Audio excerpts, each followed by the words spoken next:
Hello guys, bersama saya lagi dalam Alright Napa Channel. Ini dia berita yang agak melucukan ya, apabila boy pula meroyan tidak tentu pasal.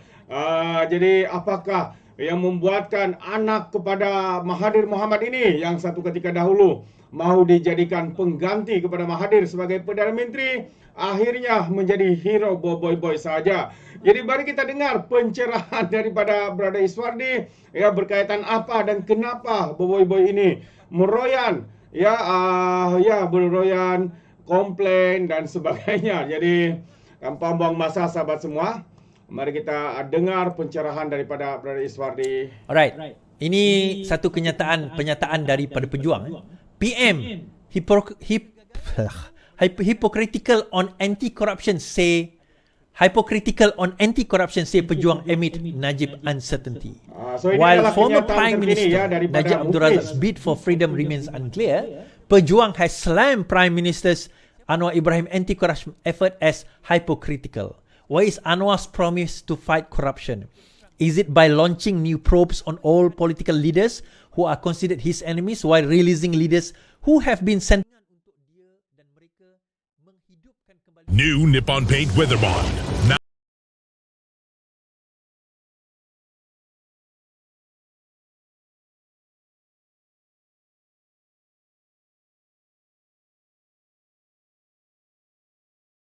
by the court. Isn't this hypocrisy? Said pejuang President Mukhriz. Won't this show that Anwar actions are all motivated by political interest only when a part of Madani government consists of BNMPs?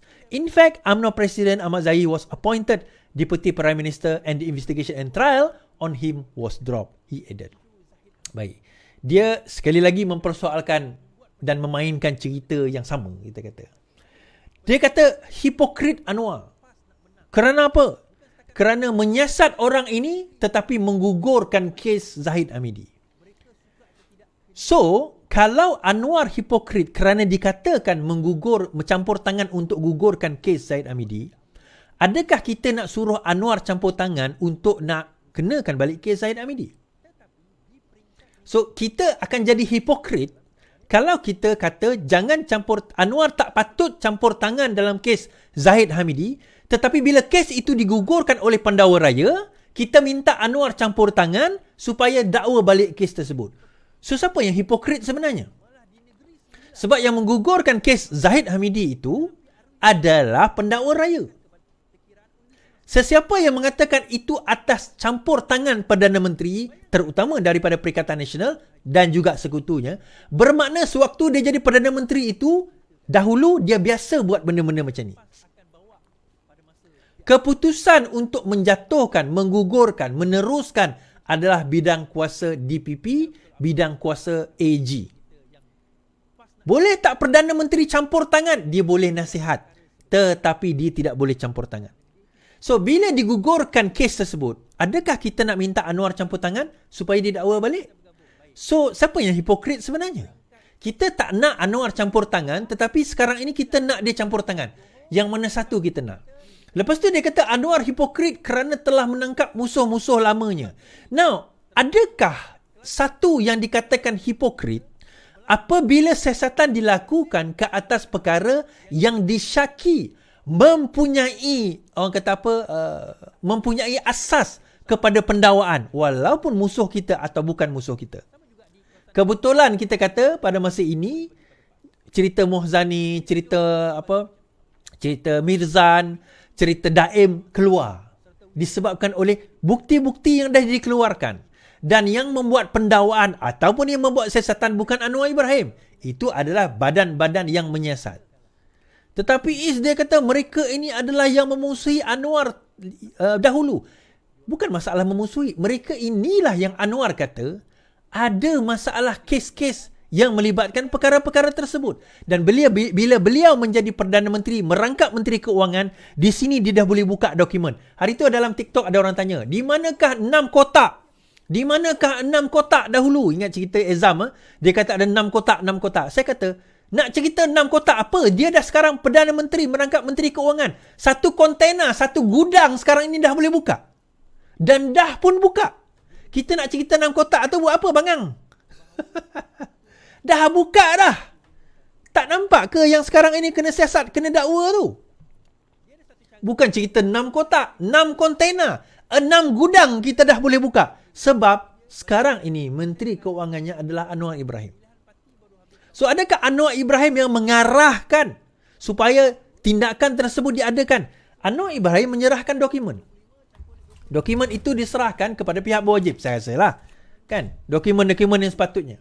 Mereka melihat, mereka meneliti, mereka mengatakan ada kes, mereka membuat siasatan, mereka yang membuat dakwaan. Erti kata SPRM dan juga pihak berwajib. Kenapa dikaitkan dengan Anwar Ibrahim? Sebab apa?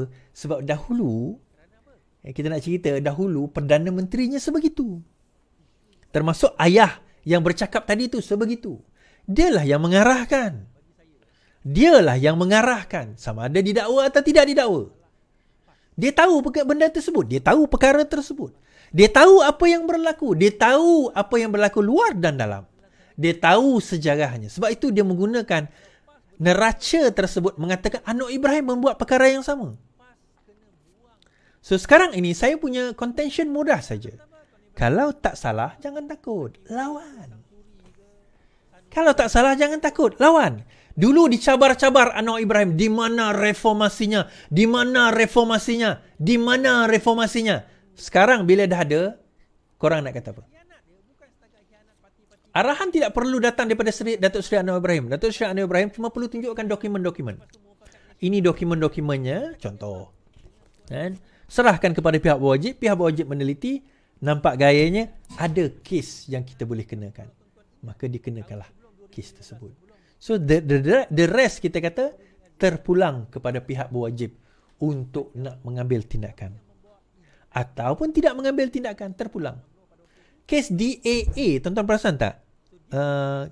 Antara kes yang digugurkan selain daripada kes Zahid. Tahu tak kes apa, tuan-tuan? Kes Muhyiddin Yassin. Tuan-tuan tahu tak kes Muhyiddin Yassin digugurkan, DAA? Yang tu, kenapa tak ada orang yang bising bab tu? Kenapa tak ada orang kata bahawa Anwar campur tangan dalam kes tu? Tiba-tiba kes Zahid, ada orang kata Anwar campur tangan. Yang tu tak ada isu. Saya pun pelik. Okay, habis kat situ. Ada satu cerita menarik saya nak bawa ni, tuan-tuan, berkenaan dengan kemelampauan dalam agama. Lelaki tawar 5 juta ringgit bunuh PM di penjara 6 bulan. Seorang pemandu lori terkejut dan menangis setelah Mahkamah Session hari ini menjatuhkan hukuman penjara 6 bulan kerana membuat hantaran mengancam di TikTok untuk membunuh Perdana Menteri Datuk Seri Anwar Ibrahim. Hakim N. Priscilla Hemamalini menjatuhkan hukuman ke atas Faizal Muhammad 35 selaku orang kena saman setelah dia mengaku bersalah terhadap tuduhan itu dan memerintah menjalani hukuman penjara bermula hari ini. Menurutnya, tuduhan itu didakwa melalui perkhidmatan aplikasi TikTok menggunakan nama profil Jai Adani 89 secara sedar membuat dan memulakan penghantaran dengan menggunakan perkhidmatan komunikasi yang mengancam, sifatnya seperti mana hari ini aku nak transfer 5 juta kepada sesiapa yang nak, tapi kena buat kerja sikit lah, tembak mati PMX dan menteri-menteri bodoh dan geng-geng DAP dengan niat untuk menyakitkan hati orang lain. Hantaran itu dibuat dengan niat untuk menyakitkan hati orang lain. Okey. Pertuduhan di bawah Seksyen 233 Akta Komunikasi dan Multimedia dan boleh dihukum penjara di bawah Seksyen yang sama. Yang ni, tuan-tuan, sebenarnya maksimum 50,000, penjara maksimum setahun atau kedua-duanya bagi sebahagian daripada kesalahan. So dia kena penjara 6 bulan. Mula-mula dia minta supaya OKS dikenakan hukuman setimpal. Alright. Faizal tidak diwakili peguam merayu hukuman denda kerana dia baru mendapat pekerjaan lain. Faizal yang tidak diwakili peguam merayu hukuman denda kerana dia baru dapat kerja dan gaji dia hanyalah 2,000 sebulan. Dia menanggung 2 anak berumur 7 dan 8 tahun serta ibu yang menghadap sakit jantung. Isteri saya tidak bekerja. Saya ada banyak hutang yang belum dibayar. Dan kelengkapan sekolah anak tak beli lagi. Oleh itu saya mohon mahkamah untuk bayar denda kerana saya gaji 5 atau 6 hari bulan. Katanya. Tuan-tuan. Offer tadi dia punya sembang. Hari ini aku nak transfer 5 juta kepada sesiapa yang nak. Nak transfer ni 5 juta. Tapi bila merayu, isteri saya tak bekerja. Saya banyak hutang. Gaji saya 2,000 je sebulan. Tuan-tuan, jangan gelak is. Tak. Kita benci macam saya lah. Benci macam mana pun dengan pengkhianat, tuan-tuan. Saya tak pernah ugut bunuh. Itu poin saya. Saya benci pun mana-mana dengan Muhyiddin Yassin, dengan Azmin Ali, dengan Zuraidah Kamarudin. Tak pernah saya buat ugutan bunuh. Bagi saya itu melampau. Kita benci politik. Betul lah. Saya ni terus terang saya kata. Saya benci politik. Dari segi politiknya saya benci. Muhyiddin Yassin, Azmin Ali, Zuraidah Kamarudin. Tetapi itu tidak mengeluarkan mereka daripada rang undang-undang. Itu tidak mengeluarkan mereka daripada Islam. Mereka tak jadi kafir. Mereka tak jadi kafir harbi yang halal darahnya. Tak ada. Kita benci kerana politik dia. Selain daripada itu, kita tak benci. Dia orang Islam, dia orang Melayu. Kita jangan benci sebegitu. Tapi yang ini, tuan-tuan, 5 juta. Kau menangis. 2,000 gaji, menangis. Nak tanggung 2 anak. Ibu sakit jantung. Sekarang ini, yang sengsara siapa, tuan-tuan? Yang sengsara bukan dia. Dia senang lepak lah dalam penjara 6 bulan. Anak dia. Ibu dia yang sakit jantung. Isteri dia yang tak bekerja. Dia mengaku bersalah tidak diwakili oleh peguam. Saya nak tanya kepada walaon-walaon ni. Yang mana pentaksub ni. Korang rasa pemimpin korang di mana? Korang rasa pemimpin korang kat mana sekarang ni? Di mana yang suara membela korang tu di mana? Sampaikan apa orang kata geng-geng PN Saitro pun dok maki pemimpin mereka, tak membela mereka. Pergi buat laporan polis, laporan SPM, sorang-sorang je pergi. Pemimpin mereka langsung tak ada. Tuan-tuan, kita boleh berbeza politik. Saya tak ada masalah. Tuan-tuan nak kritik Anwar Ibrahim, tuan-tuan tak setuju dengan polisi Anwar Ibrahim, silakan. Itu tak ada isu. Tetapi bila tuan-tuan dah mulakan pendekatan melampau sebegini, kafir mengkafir. Saya baru tengok cerita sang pencerah, pengasas Muhammadiyah Indonesia. Menarik cerita tu, tengok kat Netflix. Sang pencerah. Bila dia berdakwah membawa Islam yang sebenar, dia dituduh sebagai kafir. Dia dituduh sebagai orang kafir. Sekarang ini Muhammadiyah ada lebih 50 juta penduduk, ada lebih 40 universiti, ada lebih 1,000 pesantren ke sekolah dan sebagainya. Dia punya keluasan dia di seluruh Indonesia, kita kata. Tuan-tuan, saya nak cerita. Kita nak buat perubahan ni memang susah. Dan orang akan kata macam-macam kepada kita. Termasuklah kita ni liberal, kita ni kafir, kita ni apa orang kata pendokong kepada kekufuran, kekafiran, kepada orang kafir. Dia akan kata macam-macam kepada kita. Tapi percayalah, kalau selagi mana kita percaya kepada perjuangan kita, insya-Allah kita teruskan. Kita percaya kita nak buat pembaharuan yang betul. Kita teruskan. Kemelampauan dalam agama ni, tuan-tuan, saya tak kata Mamat ni sebagai orang PAS, saya tak kata. Tetapi siapa boleh menafikan bahawa dia terkesima dengan ajaran PAS yang melampau? Siapa kata dia tidak tertrigger dengan kemelampauan beragama dan berbangsa yang dibawa oleh parti-parti politik, kaum dan juga agama? Siapa kata? Tuan-tuan, the blood actually in your hand as well. Darah dia tu berada di tangan tuan-tuan juga. Dan sekiranya dia termakan dengan kata-kata tuan-tuan dan perempuan, dosa itu tuan-tuan juga kena tanggung tau. Yalah, tuan-tuan tak akan menanggung dosa dia kata macam tu. Tetapi tuan-tuan menanggung dosa sebab dia dah jadi jahil disebabkan oleh perkara tersebut. Bagi saya, mereka yang fanatik dan melampau dalam perkara beragama ini, mereka adalah orang yang jahil dan orang yang bodoh dalam berilmu. Dia tak ada ilmu sebenarnya dalam agama. That's why dia fanatik, and that's why dia taksub, and that's why dia melampau dalam beragama.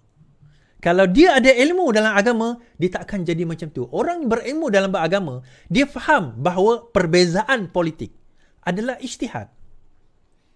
Muhyiddin Yassin kata demikian, saya tak setuju. Saya berijtihad mengatakan pendapat dia salah, polisi dia salah. Setakat itu je. Tetapi kami tak pernah kata Muhyiddin Yassin itu kafir. Muhyiddin Yassin itu halal darahnya. Muhyiddin Yassin itu boleh dibunuh. Tak pernah.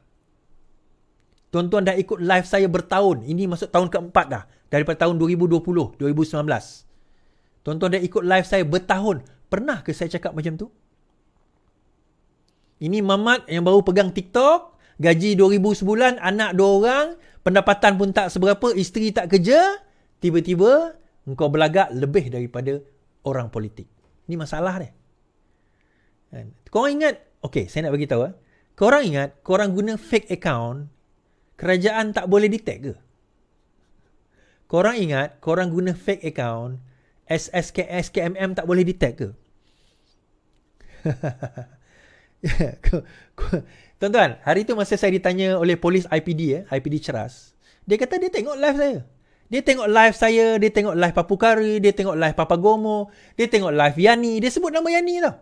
Dia tengok live, live AMG, dia tengok, dia kata. Dia tengok, bukan dia sahaja. Ramai lagi pegawai-pegawai ini juga tengok. Nak melihat apa perkembangan politik, siapa yang bercakap. Bukan setakat dia tengok, dia tengok komen-komen kat bawah tu pun dia tengok tau. Dan mana-mana komen yang dia rasa menggugat, dia akan screenshot.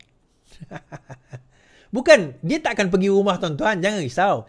Tetapi kalau sekiranya ada orang buat laporan terhadap komen tuan-tuan yang jelek, itu di bawah SKMM, Akta Suruhanjaya Komunikasi Multimedia. Yang tadi tu 233. Penjara 1 tahun, denda 50,000. Maksimum boleh kena. Termasuklah kata-kata yang menghina. Termasuk kata-kata yang mengutuk. Termasuk kata-kata yang menyakitkan hati. Tolak tepilah perkauman, agama tu satu cerita yang tu memang drastik lah. Itu semua di bawah SKMM tau. Kalau saya buat laporan polis lah kan. Tapi saya suka. Walak-on ni. Kalau tak ada walak-on ni, macam apa kata? Macam sunyi pula kehidupan kita kan. Tapi balik kepada kita tadi, kemelampauan dalam politik dan beragama. Bukan politik sebenarnya. Dia bukan politik. Bukan melampau dalam politik. Melampau dalam apa saja. Politik satu hal. Agama pun sama. Melampau dalam agama, melampau dalam berbangsa pun sama. Dia akan menjadikan kita satu manusia, satu umat yang bodoh sebenarnya. Jadi fikirlah. Okey, yang terakhir tuan-tuan. Pergaduhan. Alright guys, so itu dia panjang lebar pencerahan daripada Brother Iswandi. Yang pertama berkaitan dengan boy yang meroyan tak tentu pasal. Dan yang keduanya sahabat semua, akhirnya seorang pemandu lori yang mengugut Perdana Menteri kita dengan memberikan upah kononnya siapa yang boleh membunuh Perdana Menteri diberikan 5 juta ringgit, akhirnya membawa padah. Jadi sahabat semua, berwaspadalah ya dengan setiap apa yang kita katakan, posting di media sosial. Kerana walaupun ya kita lakukan mungkin bukan dengan niat ataupun dengan niat, ya pastinya ia akan memberi kesan ya kepada setiap tindakan yang kita lakukan, seperti mana yang dilakukan, yang dibuat oleh individu ini sehingga akhirnya beliau dipenjara. Terima kasih sahabat semua. Sekiranya anda memberikan sebarang komen, pandangan, anda boleh berikan dalam ruangan komen. Jadi sampai di sini saja. Izinkan saya untuk mengundurkan diri, dan seperti biasa peribahasa mengatakan tapapun kangkap 2 tahun keinginan. Dalam bahasa Belanda, tepuk dada, tanya selera. Sekian saja daripada Alright Nampak Channel. Kita berjumpa lagi. Bye-bye.